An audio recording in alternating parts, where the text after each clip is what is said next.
अस्सलाम वालेकुम वरहमतुल्लाहि वबरकातुहू।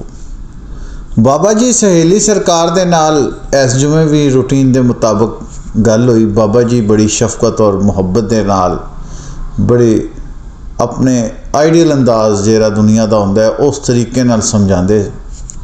बाबा जी ने शफकत मुहब्बत तो है, अकीदत भी है। बाबा जी बड़े ही दरवेश सिफत इंसान ने ते दुनिया दे विच डुबे हुए इंसान।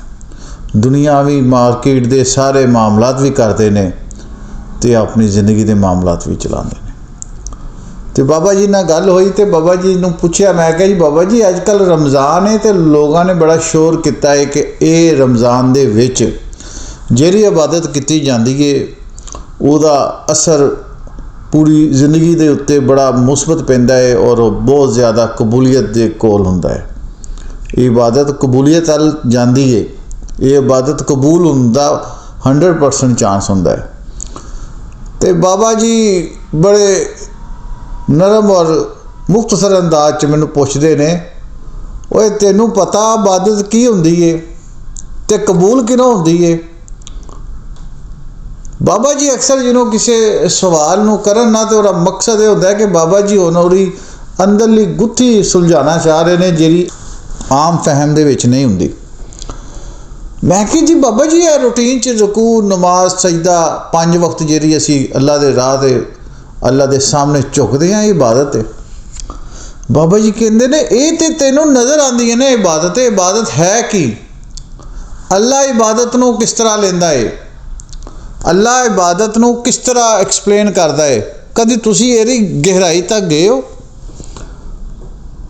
मेरे 14 तबक रोशन हो गए कि अल्लाह तबारक ताला ने कुरान मजीद फुरकान में बारहा क्या कि रुकू करने वालों के साथ रुकू करो और सजदा करने वालों के साथ सजदा। तो मैं बाबा जी ने यही कहा, बाबा जी तो वो रुकू और सजदा नमाज की हालत च ही है ना, तो असी नमाज पढ़ते हैं, जोड़ा नहीं पढ़ता उन्होंने अल्लाह तफीक देवे। बाबा जी कहते रहे वो गल तेरी समझ च लगता नहीं पई। एक बन्ने तुसी कहते हो कि रमज़ान दियां इबादतां दूसरे महीने दियां इबादतां नालों बेहतर ने, तो उसके बावजूद तुसी कहते हो कि इहदियां इबादतां रमज़ान दियां कबूल होने के चांसिस ने, यकीन नहीं है। गल बाबा जी दी मेरे दिल नूं जा लगी। वो कहते जिहड़ी कबूल इबादत है जिहदे उत्ते तुहानूं ये यकीन होवे कि ये रब दे घर मकबूलीयत दे विच है, रब इनू कबूल कर बैठा है, कदी ओहदा अंदाज़ा किता है? बाबा जी कहते तेनू इस गल का अंदाज़ा भी है कि रब किहड़ी इबादत कबूल करता है और किस तरह की इबादत कबूल करता है? मैं दोबारा खामोश हो गया और इस तो अगे मैं बाबा जी ना कोई आर्गूमेंट करदा तो वो गुस्ताखी भी सी। मैं तो कम इलमी का मुजाहरा करते हुए बाबा जी को हुण ढोण लग गया गल्लां। बाबा जी इबादत है कि? बाबा जी कहते ने अरबी का लफज है अल इबादतु, जिहड़ी तो आबद भी बनता है, अल्लाह दी बुजुर्गी बयान करने वाला, अल्लाह दे अगे झुकण वाला, रुकू करने वाला। इस तो पहले तू मैनू ये दस, तेरा एक प्रोग्राम सी जिते तू रब्बुल आलमीन के उत्ते गल कीती सी, वो तेनों याद आ? मैं क्या हाँ जी बाबा जी तुसी दसिया सी। वो जिहड़ा रब्बुल आलमीन दे मायने है ना, उहदे नाल ही फिर तू ला इलाहा इल्लल्लाह कि नहीं है कोई शरीक अल्लाह का, वो भी किया सी। मैं कहा जी हाँ बाबा जी वो भी मैनू याद है। रब वो जिहड़ा पालन आ रहा हर जानदार नूं, पूरे जहाना नूं, पूरी कायनात नूं, ते फिर सब तो बढ़ के जिहड़ा रब अपने आप नूं कुरान च डिस्कस करता है वो अल्लाह दे नाल करता है, मेरा कोई शरीक नहीं है। यानी कि दो ऐसियां चीज़ां जिहड़े तो तुसी बाहर नहीं निकल सकते। एक ऐसी ज़ात जिहड़ी पूरी कायनात के सिस्टम नूं चला रही है, तो दूसरी जिहड़ी किसी भी किस्म की किसी भी लिहाज नाल उहदा कोई ना सानी है तो ना उहदा शरीक है। मैं कहा बाबा जी बिल्कुल ठीक। हुण कहंदा जी वो तेनू नारा याद है जिहड़े अजकल चल रहा है? मैं क्या नहीं, वह ईया का नाबुदू व ईया का नस्ताइन। मैं क्या हाँ जी वो बड़ा मशहूर है। वो कहते बाबा जी इरफान साहब ने दसिया सी, इस स्लोगन है कि कि मैं उसी की इबादत करता हूँ और वही मेरा मददगार है, उसी से मैं मदद मांगता हूँ। बाबा जी फरमाते ने कि कुरान दे विच जिहड़ा रब सानू दसदा है कि ओदी इबादत करो ते और तो मदद मंगो, तो मुराद ये आ कि ओ रब्बुल आलमीन जिहड़ा इबादत दे लायक है ते और तो ही मबूद बनदा है।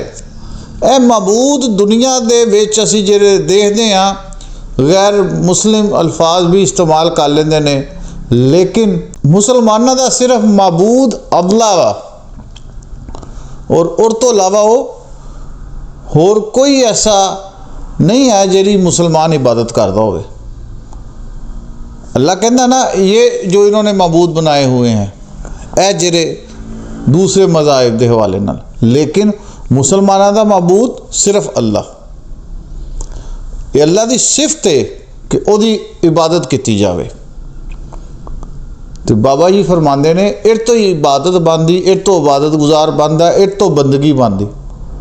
तो एदा इबादत का असल मायने ये है, जिहड़ा अरबी तो उर्दू अगर करिए, इंतहाई आजिज़ी ते इंकसारी दे नाल किसी दे अगे खड़े हो जाना, या ये लफज तो मुराद इंतहा दर्जे की जिल्लत ते इनकसारी उत्ते बोलिया जाता है।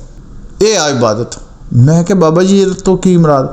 वो कहता जिन्हों तू अपने रब के अगे खड़ा होंदा है ते तेरे हथ पैर कम पैन ते तू डर जावें कि रब्बा मैं तेरे अगे खड़न दे काबिल ही नहीं हैगा, मैं किवें खड़ा, मेरे गुनाह ही इन्ने ने। वो जे तेरे गुनाह नहीं है तो तू इस शर्म दे विच मर जाए कि रब्बा तेरियां नेमतां दी तारीफ नहीं कर सकदा जिहड़ियां तू मैनूं दे दित्तियां ने, ते मैं ते खाकसार आ। वो हर लिहाज नाल अपने आप नूं नफी करन वाला वो इबादत गुजार है। सिर्फ नमाज की इबादत नहीं है, ऐ साह लेना भी अल्लाह की नेमत है और उसदा शुक्र अदा करना भी इबादत है। तो हर साह दे नाल शुक्र अदा तेरा बनदा है करना, असी करते हैं। बाबा जी मौज दे विच सी ते मैनू कहंदे अब दीदारे इश्क जाता रहा, चले थे काबा मंजिल, जो आया दिल में ख्याल वहीं पे झूम उठे। वो कहंदे जेरे मजजूब हुंदे ना, बज़ाहिर ते नमाज रोज़ा ज़कात हज दुनियावी मामला तो बिल्कुल मुनफरद अलहदगी के हत्थ दे विच हुंदे ने, नज़र जाता है कि अपनी मस्ती फिर रहे होंदे ने। वो मस्ती उहदी की हुंदी है? वो रब दा दीदार जिहड़ा खाना काबा दा और असी इत्थों ऐलान करके जाते असी जा रहे हैं, तो वो इबादत है। लेकिन उन्होंने ये है कि जिन्हों उन्होंने दिल च ख्याल आ जाता है कि मैं अल्लाह दा बंदा वां, मैं उहदा बंदा वां, मबूद जिहड़ा इबादत दे लायक। ये इबादत चो ही एक लफज अबद बनता है जिहड़ा मतलब बंदे दे आंदा है। बंदे तो मुराद गुलाम। हुण गुलाम दे उत्ते जिन्हों देखते हैं किस दा गुलाम, जिन्हें उन्हों पैदा किया है, जिन्हें उन्हों बनाया है, यानी कि रब्बुल आलमीन दे सामने साडी हैसियत गुलामां तो भी बदतर है। असी तो उहदे नौकर हाँ। तो ऐसी हालत जिहदे विच बंदा रब दी बारगाह च जांदे कम जावे, उस तो इबादत शुरू होंदी है। वो भावें रमज़ान होवे ते भावें जिहड़ा मर्जी महीना होवे, तेरे सारे मामलात च जिन्हों तू रब कोलों उस इनकसारी दे नाल, उस आजजी दे नाल, उस दरगुजरी दे नाल जाएगा कि रब्बा मैं ते बड़ा ही गुनाहगार हाँ। वो तेरे दिल च कदी ख्याल जे आ जावे, वो लम्हा कबूलियत दा होएगा। वेले दियां नमाज़ां कवेले दियां टकरां ये लोग एवं बना चुके ने। 24 घंटे का चक्कर है, तू तो अपने रब नूं राज़ी करना है, तो रब तो राज़ी होने दे बहाने देंदा है। जिवें तू दस्सिया सी फजल के हवाले नाल कि रब रहमान है, रब रहीम है। रब तो लभ रहा है। रमज़ान का भी महीना रब ने अपने बंदियां वास्ते कढ़िया है कि लभ लो मैनू, मगर रब तो हर महीने हर जगह हर वेले हैगा। इबादत तो मुराद कि अपने मालक दे अगे खड़े हो जाना, ओदी बारगाह च ਉਹ ਰੁਕੂ ਦੀ ਹਾਲਤ 'ਚ ਹੋਵੇ, ਉਹ ਕਿਆਮ ਦੀ ਹਾਲਤ 'ਚ ਹੋਵੇ, ਉਹ ਸਜਦੇ ਦੀ ਹਾਲਤ 'ਚ ਹੋਵੇ। ਐਵੇਂ ਨਹੀਂ ਰੱਬ ਕਹਿੰਦਾ ਜਿਹੜੇ ਮੇਰੇ ਬੰਦੇ ਨੇ ਪਿਛਲੇ ਪ੍ਰੋਗਰਾਮ 'ਚ ਤੂੰ ਦੱਸਿਆ ਸੀ ਨਾ ਕਿ ਉਹਨਾਂ ਦੇ ਚਿਹਰੇ ਰੋਸ਼ਨ ਹੁੰਦੇ ਨੇ, ਉਹਨਾਂ ਨੂੰ ਕੋਈ ਪਰੇਸ਼ਾਨੀ ਨਹੀਂ ਹੁੰਦੀ। ਉਹ ਪੋਜੀਸ਼ਨ 'ਚ ਜਿਹਨੋਂ ਬੰਦਾ ਜਾਂਦਾ ਹੈ ਤੇ ਉਹਨੂੰ ਉਹਦੀ ਬਾਤਾਂ ਕਬੂਲ ਹੁੰਦੀਆਂ ਨੇ। ਤਾਂ ਨਜ਼ਰ ਆਉਂਦਾ ਲੋਕਾਂ ਨੂੰ ਅੱਲਾ ਨੇ ਉਹਨਾਂ ਦੀਆਂ ਨਿਸ਼ਾਨੀਆਂ ਦੱਸਤੀਆਂ ਨੇ ਤੇ ਕਬੂਲੀਅਤ ਦੀਆਂ ਵੀ ਨਿਸ਼ਾਨੀਆਂ ਉਹੀ ਨੇ।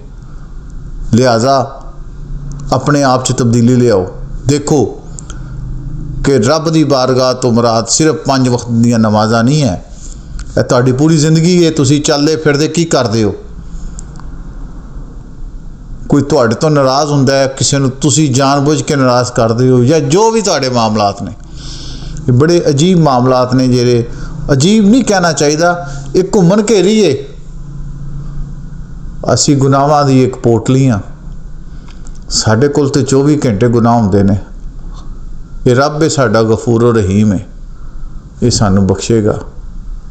ਸਭ ਤੋਂ ਵੱਡੀ ਨੇਮਤ ਜਿਹੜੀ ਰੱਬ ਨੇ ਦਿੱਤੀ ਕਿ ਅਸੀਂ ਮੁਸਲਮਾਨ ਹਾਂ, ਮੁਸਲਮਾਨ ਘਰਾਣੇ 'ਚ ਪੈਦਾ ਹੋਏ। ਪਹਿਲਾ ਸਟੈਪ ਤੇ ਰੱਬ ਨੇ ਸਾਡਾ ਇੱਥੇ ਪਾਸ ਕਰਤਾ ਨਾ, ਤੇ ਉਸੇ ਰਹਿਮਤ ਦੇ ਨਾਲ ਤੇ ਉਸੇ ਸਿਲਸਿਲੇ ਨਾਲ ਬਖਸ਼ੇ ਜਾਣਾ ਹੈ। ਦੇਖਦੇ ਰਹੋ ਵਾਰ TV।